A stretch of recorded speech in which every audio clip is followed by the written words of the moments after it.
미디어 사역이 정말로 중요하구나, 저가 꽂혔던 것처럼 그러한 열정을 갖게 되는 것이 쉬울까? 저것만 크고 중요하게 보이는 것을 보면 교만이 거의 망조에 갔던 것입니다. 내 잘난 맛에 빠지지 않고 오늘도 주님 붙들고 의지하는 삶을 살아서 오늘은 자기 부인에 대한 이야기를 하려고 했는데 제가 부인을 데리고 오지 못했습니다. 한국에 갔습니다.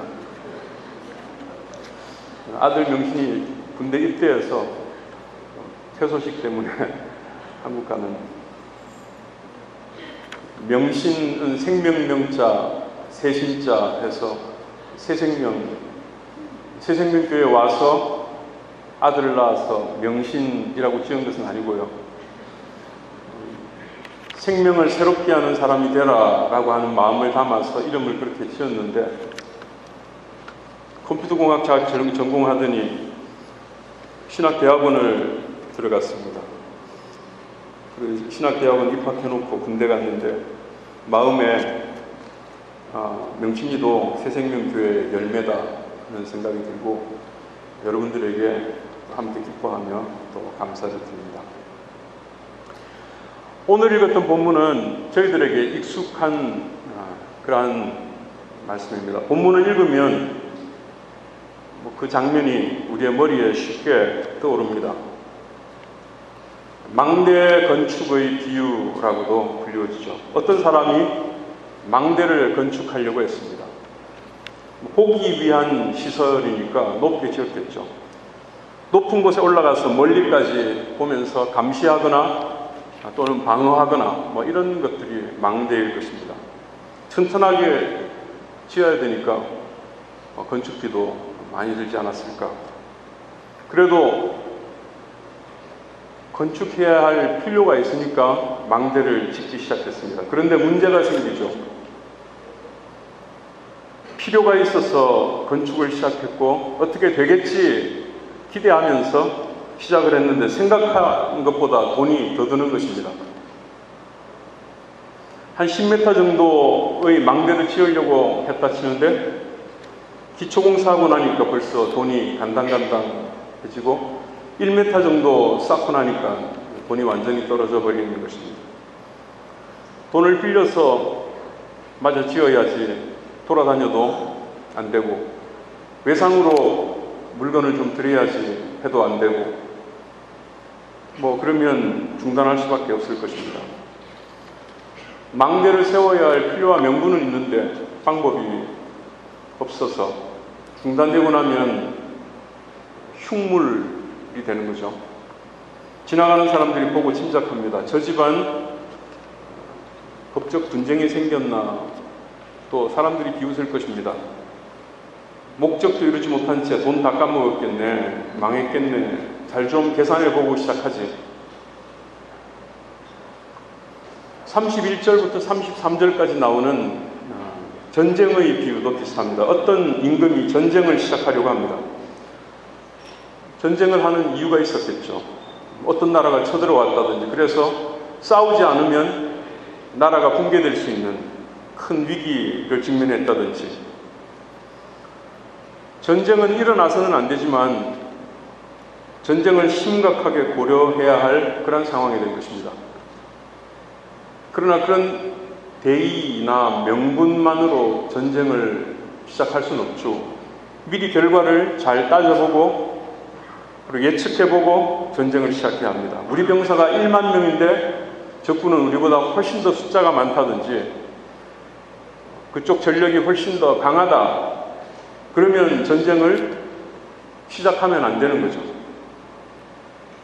그런 상태에서 전쟁을 시작하면 아까운 군인들만 희생되고 민간인들의 피해도 클 것이고 또 적에게 땅과 자원을 빼앗기게 될 것입니다.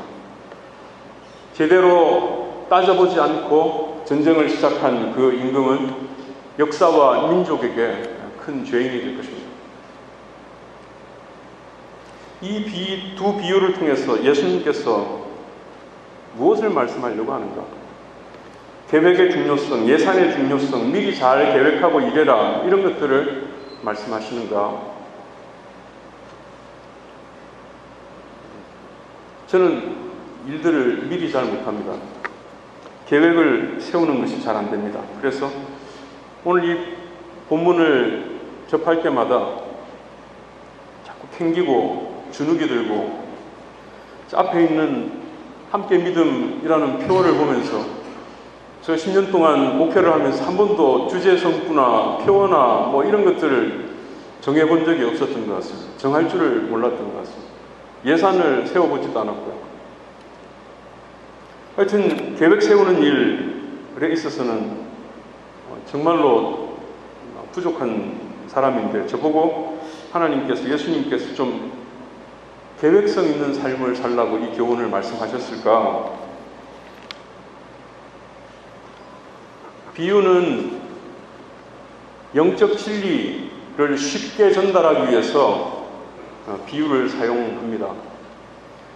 근데 비유는 전달하려고 하는 메시지가 있습니다. 그 메시지가 무엇인가? 그것은 비유의 앞과 뒤의 문맥을 잘 살펴보면 왜 그 비유를 말씀하셨는지를 알 수 있습니다. 어떤 상황에서 이 비유를 말씀하셨는가? 누구에게 말씀하셨는가? 무슨 말씀을 하려고 이 비유를 사용하시는가? 이것을 앞과 뒤의 문맥을 통해서 보아야지 그 비유가 우리에게 하려고 하는 말씀을 제대로 들을 수 있습니다. 오늘 비유의 앞을 한번 보겠습니다. 25절 말씀 보면 수많은 무리가 예수님께 왔습니다. 수많은 무리가 왔는데 예수님께서는 그들을 돌아보면서 26절에서 말씀합니다. 무릇 내게 오는 자는, 수많은 사람들이 무리가 와 있는데 그것으로 예수님께서는 충분하지 않다는 것입니다. 무리가 와 있지만 내게 오는 자, 제자로서의 삶을 요청하는 것입니다.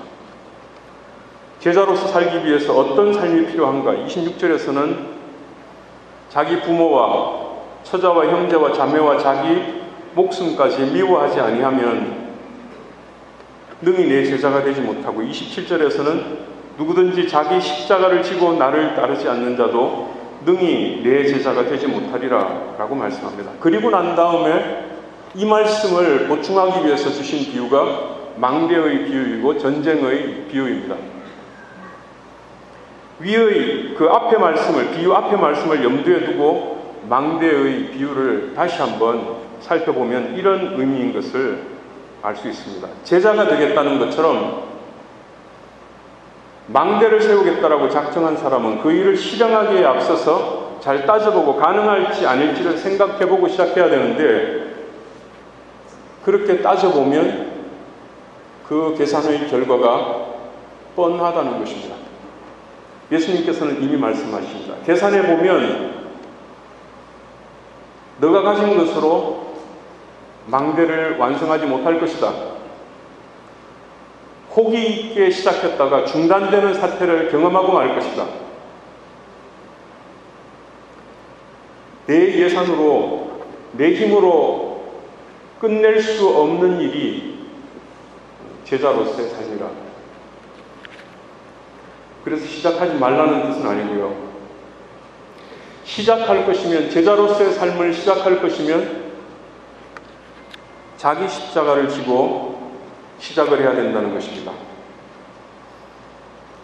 예수님 따라 살아야지, 예수님의 제자로 살아야지, 이런 좋은 의미를 가지고 제자의 삶을 시작하지만, 사역자의 삶을 시작하지만, 선교사의 삶을 시작하지만, 그러나 그 결과는 10중 8구는, 아니 10중 10은 실패할 것이다. 자기 힘으로, 자기의 재정으로, 자기의 예산을 가지고 그 일을 달려들면 실패할 것이다. 그렇기 때문에 그렇게 살지 말고, 그렇게 시작하지 말고 십자가를 지고 주님을 따르라는 것입니다. 동일한 말씀이 누가복음 9장 23절에 있습니다. 여기는 오병이어의 기적이 있었는데요. 남자만 5,000명, 그러니까 여자와 또 어린 아이들까지 포함하면 엄청난 사람들이 모여 있었습니다. 그 사람들이 오병이어의 기적을 경험하죠. 그 사건 이후에 더 많은 사람들이 예수님을 따랐을 것입니다. 그 모인 사람들을 보면서 예수님께서 9장 23절에서 이런 말씀을 하십니다. 함께 한번 읽어보겠습니다. 누가복음 9장 23절 시작. 또 무리에게 이르시되 아무든지 나를 따라오려거든 자기를 부인하고 날마다 제 십자가를 지고 나를 따를 것입니다. 무리는 떡이나 얻어먹고 또 예수님께 좋은 소리나 들을 생각을 가지고 예수님을 따라오지만, 그러나 예수님께서는 무리로 살지 말고 제자로 살라. 제자로 산다는 것은 나를 따라오려거든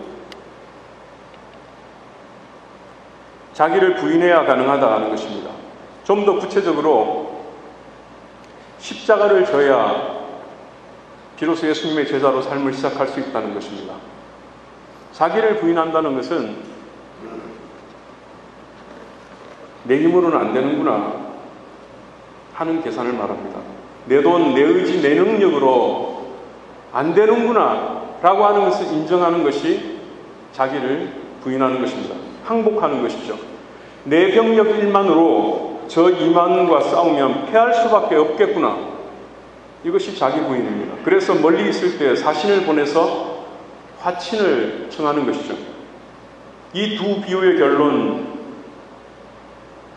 하고 싶은 예수님의 말씀이 14장 33절에 이렇게 있습니다. 이와 같이 너희 중에 누구든지 자기의 모든 소유를 버리지 아니하면 능히 내 제자가 되지 못하리라.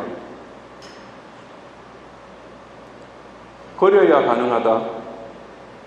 자기를 부인해야 가능하다. 문학적인 표현으로 미워해야 가능한 길이 제자의 길이다. 주님을 위해 산다는 것이 말이죠. 마가복음 10장에는 어떤 사람이 나옵니다. 부자 청년의 비유라고도 하기도 하고, 그 사람은 참 반듯했던 사람입니다. 예수님께 꿇어앉아 묻습니다. 선한 선생님이여, 내가 무엇을 하여야 영생을 얻으리까? 이 사람은 영생의 길을 묻고 있지만 사실은 자기가 그런 삶을 살고 있다고 생각하고 있었기 때문에 예수님께 묻고 있는 것입니다. 예수님께서는 이런 것들을 지켜야 한다라고 말했을 때 기다렸다는 듯이 대답합니다. 이것은 내가 어려서부터 다 지켜왔던 것입니다. 이 사람은 예수님을 통해서 너야말로 영생에 합격이다라고 하는 그 도장을 받기 위해서 유도 질문을 하고 있는 것 같습니다. 그런데 예수님께서 말씀합니다. 내게 아직도 한 가지 부족한 것이 있으니 가서 내게 있는 것을 다 팔아 가난한 자들에게 주라. 그리하면 하늘에서 보화가 내게 있으리라. 그리고 와서 나를 따르라. 이것은 부자는 천국에 가지 못한다거나 그리스도인으로 산다는 것은 소유를 갖지 말아야 한다 하는 이런 의미가 아닐 것입니다. 한마디로 너로서는, 너가 가진 것으로는 안 된다는 것입니다. 예수님께서는 그 사람이 이것이 나다, 이것이 있기 때문에 안전하다, 이것이 있기 때문에 나는 할 수 있다라고 생각하는 바로 그 점을 콕 찍어서 이거 말고 이것을 내려놓고 이것을 버려두고 나를 좇으라 라고 말씀하고 있는 것입니다. 자기의 정체성이라고 생각할 만한 그 한 가지, 붙들고 살고 있는 그거 한 가지, 부자나 가난한 자나 자기가 이것 하나를 붙들고 있는 그것을 예수님께서 지적하면서 이것을 부인하고 내려놓고 나누어주고 나를 좇으라 라고 말씀합니다. 내려놓기 힘든 그것을 내려놓는 그 순간 마지막 빗장이 풀리면서 은혜가 우리의 삶에 쏟아지며 우리의 삶에 비로소 자유와 생명, 놀라운 비상이 일어날 수 있는데 그 부자는 결국 내려놓지 못하고 근심하며 돌아갑니다. 내려놓지 못하는 이유를 성경은 그 사람이 재물이 많은 고로라고 말씀합니다. 자기의 긍지 삼고 있었던, 자기의 미천 삼고 있었던 그것을 부인하지 못함으로 인해서 주님의 제자가 될 수 있는, 사도가 될 수 있는 그 기회들을 그냥 놓쳐버린 것입니다. 그 장면을 본 제자들이 낙담을 하죠. 저 사람이 안 되면 누가 될 수 있나? 우리보다 더 경건하고, 저 사람은 우리보다 더 자비롭고, 저 사람은 우리보다 더 많은 사람을 유익하게 했던 사람일 텐데, 저 사람이 안 되면 나는 틀린 거지. 예수님께서는 말씀하십니다. 사람으로서는 안 되는 거야. 그러나 하나님으로서는 되는 거지. 영생이란, 하나님의 나라는 뭔가를 이루어야 가는 나라가 아니라 내려놓아야 가는 나라. 제자란 탁월함이 있어야 제자가 되는 것이 아니고, 성공이 관건이 아니고, 자기를 부인할 수 있는 자가 제자가, 자기 것을 내려놓을 수 있는 자가 제자의 삶을 살게 됩니다. 그리고 자기의 것을 내려놓고 진공의 상태로 사는 것이 아니라 이제는 주님의 것을 붙잡고 살아가는 자가, 주님을 따라 사는 것이 제자입니다. 이것을 다른 말로 믿음이라고 우리는 표현하지 않습니까? 우리의 행위로 구원을 얻는 것이 아니라 믿음으로 구원을 얻는 것이다. 믿음이 무엇인가? 너무 많이 듣는 말들은 의미가 우리한테 퇴색이 돼서 그것이 의미가 우리에게 살아 움직이지 않을 때가 많이 있습니다. 그럴 때 그것의 반대말을 생각해 보면 훨씬 더 분명해질 때가 많이 있는 것 같습니다. 믿음이란 나를 믿지 않고 나를 믿을 수 없어서 주님을 믿는 것이 믿음이지 않습니까? 믿음의 반대말은 나를 믿고 사는 것입니다. 나를 믿고 사는 것입니다. 나의 긍지를 갖고 살아가는 것입니다. 내 재산으로, 이것 내 능력으로 뭔가를 해보려고 하는 것이 믿음의 반대말일 수 있다. 그런 자기 의존, 자기 자랑, 자기 힘으로 망대를 세울 수 있겠다는 가짜는 기대, 이것이 믿음의 반대말입니다. 주님을 믿어야 구원을 받는데 나를 믿으니까 구원이고 제자고 모양만 이루어지지 자유와 생명이 그 안에서 역동하지 못하는 것입니다. 베드로는 별로 가진 것이 없는 사람이었을 것입니다. 그 부자에 비하면. 베드로가 이룬 그 가진 것을 치자면 부자와 비교가 되지 않을 것입니다. 그런데 예수님께서는 내려놓는 것이 관건이다, 부인하는 것이 관건이다라고 베드로에게 이야기를 했을 때 그 사실을 들은 베드로가 이렇게 마가복음 10장 28절에서 이야기합니다. 그렇습니까? 그거는 우리가 했습니다. 나에게 큰 것이 가지고 큰 것은 없어도, 큰 것을 이루지는 못했어도 내려놓는 것이 관건이라면 내려놓는 일은 우리가 했습니다. 보소서 우리가 모든 것을 버리고 주를 따랐나이다. 이 말을 듣고 주님께서 대답하십니다. 맞아. 그거야. 나와 복음을 위하여 집이나 형제나 자매나 어머니나 아버지나 자식이나 전토를 버린 자는 현세의 복을 받고 내세의 영생을 얻게 되는 거야. 저희 그 KCCN 제가 속한 단체 이사장은 제이슨 탄이라고 하는 박사님입니다. 필리핀에도 참 그 박사님들이 많이 계신데 저는 이분을 볼 때마다 진짜 박사다, 정말 탁월한 분이다 하는 생각이 많이 들었습니다. 근데 이분에게는 한 가지 핸디캡이 있습니다. 목소리입니다. 지금은 좀 나아졌는데 얼마 전까지만 해도 목소리가 갈라져가지고 거의 대화가 불가능했었습니다. 10년 전에 목소리를 잃었다고 합니다.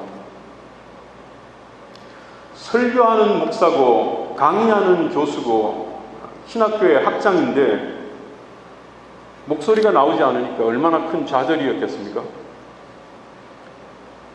결국 모든 사역을 내려놓았습니다. 이분도 하나님에 대해서 실망과 원망이 컸었겠죠. 사명을 감당하려면 목소리가 있어야 되는데 목소리가 없으니 아무것도 할 수 없었고 사명까지 잃어버린 것 같더래요. 사역자로서 자격이 박탈된 것 같은 그것이 목소리보다 더 힘들었다고 합니다.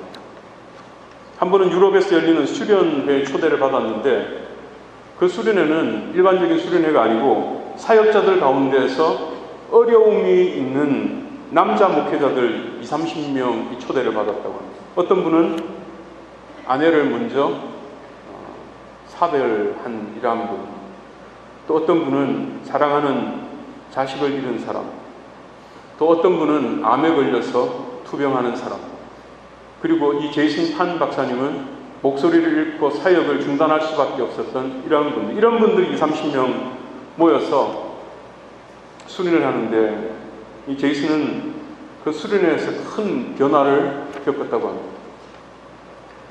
목소리가 없어져서 자기는 자기의 존재 가치조차도 없어졌다고 힘들어하고 있었는데 어느 날 주님께서 마음속에서 그런 말씀을 하시더래요. 나의 사랑만으로도 너는 충분히 귀하다. 너가 가진 목소리로 지식으로 뭔가를 하려고 한다면 나는 너를 온전히 사용할 수가 없다. 너가 목소리를 잃었어도 나는 잊지 않는가. 이런 음성을 들었다고 합니다. 그것이 제이슨 박사님에게 완전히 인생과 사역의 생각의 방향을 바꾸어 놓았다고 합니다.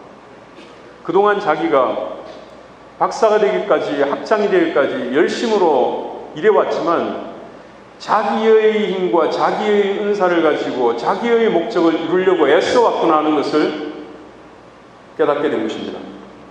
그리고서는 이제는 더 이상 좌절하지 않으며 이전과는 다른 방식으로 하나님께서 자신을 이끌어 가시는 것, 사용하시는 것을 경험하고 있다.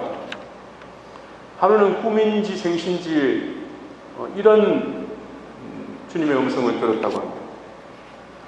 주님께서 제이슨에게 지금 너가 정말로 치유되기를 원하냐? 그렇게 물었을 때 그 질문에 이 제이슨 박사님이 이렇게 대답했다고 합니다. 아니요. 이제 목소리가 회복되지 않아도 괜찮습니다. 말을 하지 못하는 한계 때문에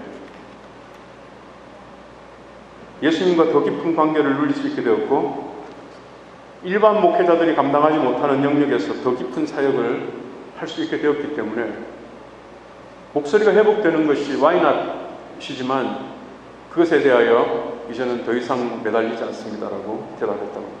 그분의 이야기를 들으면서 저의 사역을 돌아보았습니다. 저는 요즘 잘 나가고 있습니다. 미디어 사역이 궤도에 올랐습니다.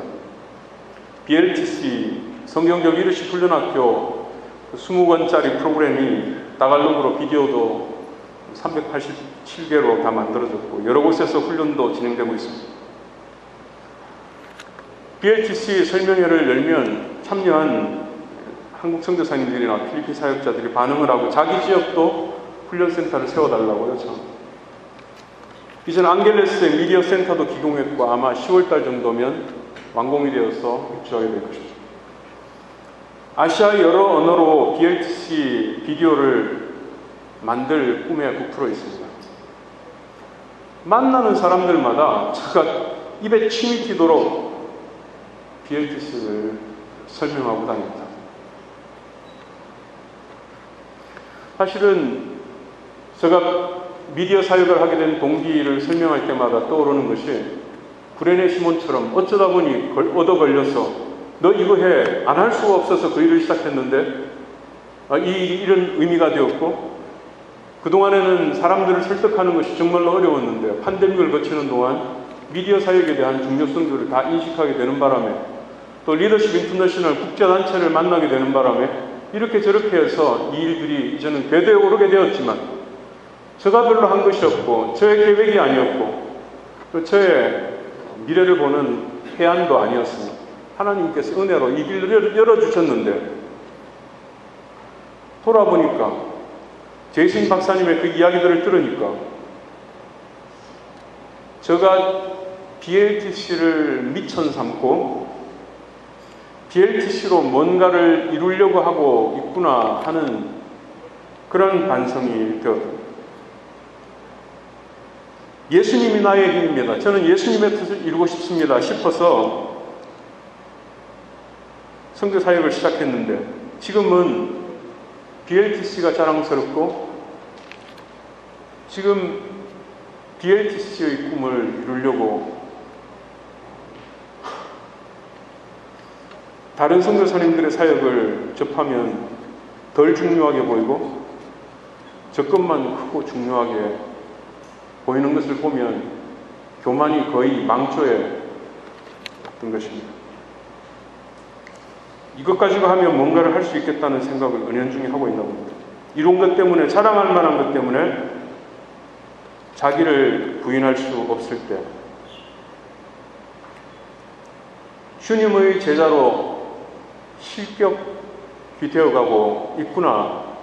제이슨은 목소리를 잃어서 진정한 사역자로 거듭날 수 있었다면, 저는 BLTC가 궤도에 오름으로 인해서 큰 위기 가운데로 굴러떨어지고 있구나 하는 생각들이 들었습니다. 사실 미디어 센터 건물을 건축하는 것은 어찌 보면 쉬운 일입니다. 그러나 진짜 관건은 만들어진 건물에 아시아의 사역자가 파송되어 와야지 가능합니다. 그 사역자가 이 센터에 와서 열정과 비전을 가지고 헌신해야 진보가 이루어질 수 있습니다. 그분이 자기 언어로 BLTC를 제작해야 미디어 센터가, 아시아 리더십 트레이닝 미디어 센터가 될 수 있는 건데, 근데 그게 쉬운 일이 아니지 않습니까? 캄보디아나 네팔 같은 나라들에서 한 달에 500불씩 후원해서 파송받는 것이 그 나라의 입장에서 그 쉬울까? 온 그 사람이 미디어 사역이 정말로 중요하구나, 저가 꽂혔던 것처럼 그러한 열정을 갖게 되는 것이 쉬울까? 그 사람에게 비디오 기술을 가르치는 것이 쉬울까? 그 사람을 통해서 그 각 나라에 있는 교수님들을 섭외해서 그 나라에서 비디오를 리코딩하게 하는 것이 쉬울까? 수많은 허들들이 있습니다. 저의 힘으로 이룰 수 있는 것들이 아니라는 말씀입니다. 제가 아시아 나라들 염두에 두고 미디어 센터 건축을 시작할 때 사실은 가능성이 있구나 라고 해서 시작한 것은 아닙니다. 이것이 필요한 일이구나 생각해서 시작을 했고, 무엇보다 주님께서 이 일을 원하신다는 그런 확신이 들어서, 지금은 이제 저도 63세라서 은퇴 계획을, 출구 계획을 세워야 될 텐데, 이런 때에 부담스러운 일, 맨 땅에 헤딩해야 되는 수많은 허들들이 놓여있는 이 일들을 시작할 때, 계획할 때부터 수도 없이 망설였어요. 해야 되나? 이게 지금 무모한 것은 아닐까? 너무 주님께서 원하신다는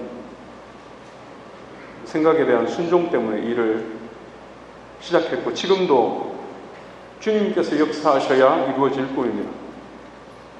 지금도 다니면서 미디어 사역에 대한 프레젠테이션은 제가 할 수 있지만 그 일이 성사되고 아웃풋이 나올 수 있기까지는 주님이 아니면 할 수 없는 일입니다. 그런데도 불구하고 제가 뭔가를 한량 까불다가 그만하다가 망대를 건축하다 중단한 우스운 꼴을 하기가 십상입니다. 주님을 실망시키기가 십상인 것입니다. 이제도 제가 주님의 제자로, 사역자로, 선교사로 그 일들을 감당할 때 아무든지 나를 따라오려거든 자기를 부인하고 자기 십자가를 지고 나를 쫓을 것입니다. 자기의 십자가를 진다는 것은 고생 좀 해라 하는 뜻이 아니고 죽었다는 것입니다. 내가 그리스도와 함께 십자가에 못 박혔나니 그것이 십자가의 삶이요 사람으로서는 할 수 없지만 하나님으로서야 되는 그 사역들을 저는 감당하고 있습니다. 여러분들의 삶도 여러분들의 교회도 동일할 것입니다. 망대 건축 그리고 전쟁 비유 뒤에 소금에 대해서 말씀합니다. 34절 말씀 보면 결론적으로 소금이 좋은 것이나 소금도 만일 그 맛을 잃으면 무엇으로 짜게 하리요 땅에도 그름에도 쓸데없어 내버리느니라. 소금이 맛을 낸다는 것이 무엇일까? 맛있는 짠맛이 있는 그리스도의 제자로 산다는 것이 무엇일까? 그것은 26절, 27절에서부터 계속해서 두 개의 비유를 거쳐서 이어지는 내용입니다. 짠맛 있는 소금이라는 자기를 부인하고 자기 십자가를 지고 사는 것입니다. 이제 내 안에 그리스도께서 사십니다 라고 하는 그것을 붙잡고 그것을 나의 능력 삼고 그것을 나의 희망 삼고 그 믿음을 따라 살아가는 것이 짠맛이라면 자기의 가진 것을 아직도 의존하고 있는 것이 맛을 잃은 소금이고 밖에 버리고 밟힐 뿐이니라 라고 말하는 것입니다. 바리새인들은 금식하고 11조를 꼬박꼬박 드리고 이런저런 계명들을 철저하게 지켰지만 바리새인에게 안 된 게 한 가지 있는데 자기 부인입니다. 자기 긍지가 있어서 바리새인이 세리와 함께 성전에 올라가는데 나는 쟤와 달라. 아유 저것도 인간이라고. 그리스도인으로 살려면 나 정도는 살아야지 라고 스스로에게 긍지 삼고 있을 때 예수님께서는 차라리 세리가 낫다 라고 말씀하는 것입니다. 그렇게 자기가 지킨 것 때문에 행한 것 때문에 자기 부인이 안 될 바에야 세리하면서 온갖 삥땅 쳐서 날마다 죄책감 가운데 살면서 하나님 앞에 울며 나가서 주님 저가 죄입니다. 은혜밖에는 구할 것이 없습니다 라고 하는 그 세리가 더 낫다라고 말하는 것입니다. 그런 사람을 맛을 잃은 소금이라고 비판하시는 것입니다. 부자가 하나님 나라에 들어가는 것이 낙타가 바늘길을 통과하는 것보다 어렵다고 하시죠. 부자라서가 아닙니다. 부자면 자연적으로 생기게 되는 돈이 있기 때문에 할 수 있을 것 같은 자신감과 그리고 우쭐함 그런 것들을 있으면 컨트롤하는 것이 정말로 어려울 수 있습니다. 그래서 그것을 주님께서 그것을 부인하라고 하시면 그것을 의지하지 말라고 하시면 잘 되지 않는 것입니다. 겸손해라. 주님께 절박하게 매어 달리며 살아가라 라고 이야기를 해도 잘 되지 않는 것입니다. 그러니까 부자가 하나님 나라에 들어가는 것이 그토록 희귀한 일이 되고 마는 것입니다. 며칠 전 묵상한 시편 119편 71절은 이렇게 고백합니다. 고난당한 것이 내게 유익이라. 이로 말미암아 내가 주의 율례들을 배우게 되었나. 67절에서도 고난당하기 전에는 내가 그렇게 행하였더니 이제는 주의 말씀을 지키나이다. 제신 박사님이 소중한 목소리를 고난처럼 잃었지만 그 상실 때문에 주님께 더 집중하고 깊어질 수 있었던 것처럼 고난은 우리를 아픔 이상의 본질로 다듬어 주시는 것 같습니다. 그런 면에서 잠언 30장 8절 9절의 그 기자는 참 지혜로운 기도를 하고 있는 것 같습니다. 나를 가난하게도 마옵시고 부하게도 마옵시고 오직 필요한 양식으로 나를 먹이시옵소서. 잠언 기자는 알았던 것 같습니다. 배부르면 얼마나 주님을 떠나기 쉬운지, 성공하면 얼마나 교만해지기가 쉬운지 안 것입니다. 배고픈 삶을 살고 싶은 사람이 어디 있겠습니까마는 제자로서 자기를 부인하고 자기 십자가를 지고 주님께 필사적으로 매달리게 살아야 되는데 내가 혹시라도 너무 과하게 부자가 되면 그런 태도를 잃을까봐 부자 안 되어도 괜찮다. 먹고만 살 것 있으면 나는 주님 붙잡고 살아가는 그 길을 선택하겠다고 하는 것입니다. 사랑하는 새생명교회 성도 여러분, 저는 여러분들 그리고 새생명교회를 생각할 때마다 정말로 감사한 일이 많습니다. 목회자가 임기를 따라서 바뀌어서 지금은 4대 목사님이시죠. 교회로서 요동칠만 한데도 불구하고 흔들림 없이 교회가 계속적으로 흘러오는 것을 보면서 정말 하나님의 은혜다라고 생각합니다. 또 지금처럼 어려운 시절인데도 교회가 여전히 위축되지 않고 교회로서 맡은 사명을 잘 감당하고 있어서 참 든든하고 또한 감사합니다. 멀찍이서 지켜볼 때 목회자와 교인들이 사랑과 신뢰의 관계 속에서 사랑의 공동체를 유지하고 있어서 참으로 감사하는 마음이 있습니다. 참 귀한 교회라고 믿습니다. 그럼에도 불구하고 저는 오늘 본문을 묵상하면서 여러분들에게 주마가 편과 같이 이런 말을 더하고 싶습니다. 성공의 덫에 빠지지 마십시오. 우리 교회가 최고가 아닙니다. 우리 교회의 머리는 예수님이라는 이 사실에 흔들림 없이 살아가시는 것. 주님 덕분에 여기까지 왔고 앞으로도 주님 없으면 죽을 듯한 그러한 교회가 되시길 바랍니다. 그러한 성도들이 되시길 바랍니다. 추락하는 것은 날개가 있다라고 어떤 소설 제목입니다. 소설은 안 읽어봤지만 그 제목만 보면서 이는 긍정적으로도 해석할 수 있고 부정적으로도 해석할 수 있겠다 생각이 들었습니다. 긍정적으로는 이런 생각을 할 수 있겠죠. 지금 새가 곤두박질 치고 있지만 날개가 있으니까 날개만 펴면 돌멩이처럼 떨어지다가도 다시금 박차고 비상할 수 있을 것이다. 추락하는 것은 날개가 있는 것처럼 오늘도 교회의 위기 가운데 있는 한국교회의 상황 속에서라도 다시금 본질을 회복한다면 다시금 비상할 수 있을, 그렇게 해석해 볼 수도 있겠고요. 부정적으로도 생각해 볼 수 있습니다. 추락한다는 것은 그만큼 날개가 있어서 높이 올라갔다는 뜻이고, 높이 올라간 채 날개를 접어버리면 높은 만큼 더 곤두박질 쳐서 땅에 부닥치면 박살날 것입니다.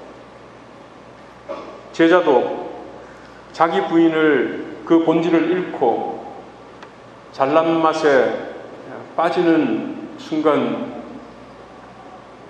좋았던 순간만큼이나 더욱더 참담한 결과를 맞게 될 수 있다는 것입니다. 저는 교회를 위해서 기도합니다. 어제도 주님 붙들고 살았고 오늘도 주님 붙들고 살아서 어제도 살아있는 새생명교회, 오늘도 살아있는 새생명교회가 되도록 기도합니다.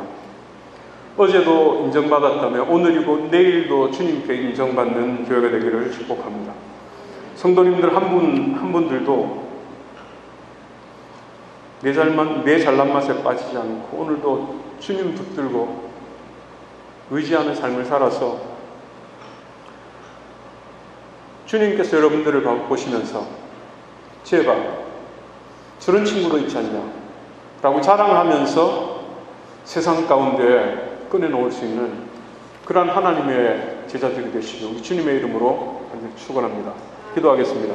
필리핀 한인교계의 역사 CTS 필리핀을 통해 한국교회와 다음 세대에게 전해집니다.